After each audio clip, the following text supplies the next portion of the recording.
بسم اللہ الرحمن الرحیم۔ السلام علیکم ورحمۃ اللہ وبرکاتہ۔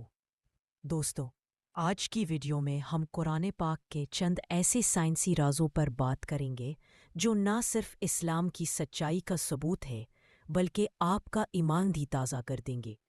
یہ وہ باتیں ہیں جو آج سے 1400 سال پہلے قرآن میں بیان کی گئیں، لیکن انسان نے ان کا سائنسی علم ابھی حال ہی میں حاصل کیا ہے۔ اگر آپ کو ایمان افروز باتیں پسند ہیں تو براہ کرم اس ویڈیو کو لائک کریں، شیئر کریں اور ہمارے چینل کو ضرور سبسکرائب کریں۔ چلیے شروع کرتے ہیں۔ حضرت موسیٰ علیہ السلام کا سمندر پھٹنا۔ قرآن کے مطابق جب حضرت موسیٰ علیہ السلام اپنی قوم کو فرعون سے بچا کر لے جا رہے تھے تو ان کے سامنے سمندر آ گیا۔ اللہ تعالیٰ نے حکم دیا کہ اپنی لاٹھی سمندر پر مارو اور سمندر پھٹ گیا۔ دونوں طرف پانی پہاڑوں کی مانند کھڑا ہو گیا۔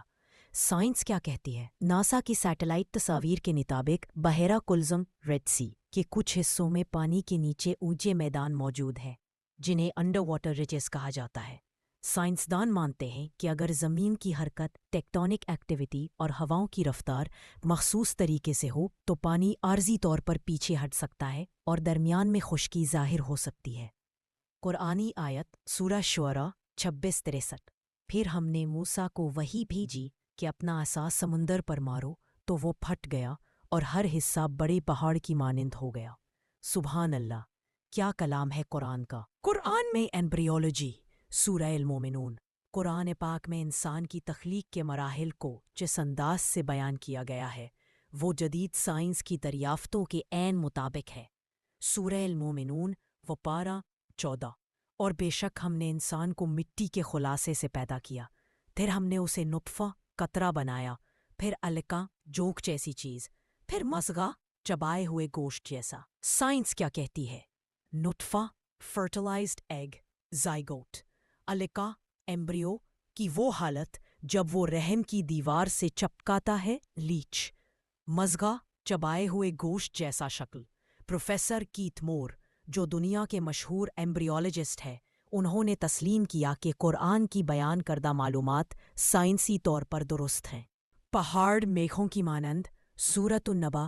قرآن کہتا ہے، کیا ہم نے زمین کو فرش نہیں بنایا اور پہاڑوں کو میخوں کی طرح نہیں گاڑا؟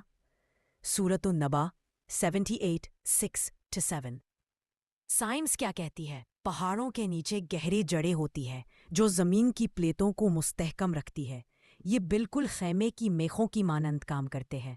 جدید جیولوجی آج تسلیم کرتی ہے کہ پہاڑ زمین کو زلزلوں سے بچانے کا اہم ذریعہ ہے۔ کائنات کا پھیلاؤ سورۃ الذاریات۔ قرآن میں اللہ تعالیٰ فرماتے ہیں، اور آسمان کو ہم نے اپنی قدرت سے بنایا اور بے شک ہم اسے پھیلا رہے ہیں۔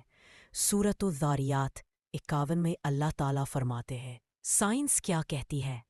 1929 میں ایڈون ہبل نے دریافت کیا کہ تمام گیلیکسیز ایک دوسرے سے دور ہو رہی ہے، یعنی یونیورس مسلسل ایکسپینڈ کر رہا ہے۔ یہ وہی بات ہے جو قرآن نے 1400 سال پہلے بیان کی۔ آسمان سے لوہا نازل ہوا۔ سورۃ الحدید۔ قرآن فرماتا ہے، اور ہم نے لوہا نازل کیا جس میں سخت طاقت ہے۔ سورۃ الحدید۔ سائنس کیا کہتی ہے؟ آئن زمین پر شروع سے موجود نہیں تھا، بلکہ یہ میٹیورائڈز کے ذریعے خلا سے آیا۔ سپر نووا ایکسپلوژنز میں آئن پیدا ہوتا ہے جو بعد میں زمین پر پہنچا۔ یعنی قرآن کا یہ بیان بالکل سائنسی طور پر درست ہے۔ دوستوں، کیا یہ ممکن ہے کہ ایک نبی صلی اللہ علیہ وسلم یہ سب کچھ 1400 سال پہلے بتا سکتے تھے؟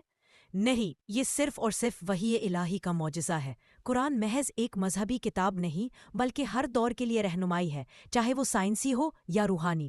اگر آپ کو یہ ویڈیو پسند آئی ہو تو لائک کریں، کمنٹ میں لکھیں سبحان اللہ، سبسکرائب کریں اور شیئر ضرور کریں تاکہ اسلام کا پیغام ہر دل تک پہنچے۔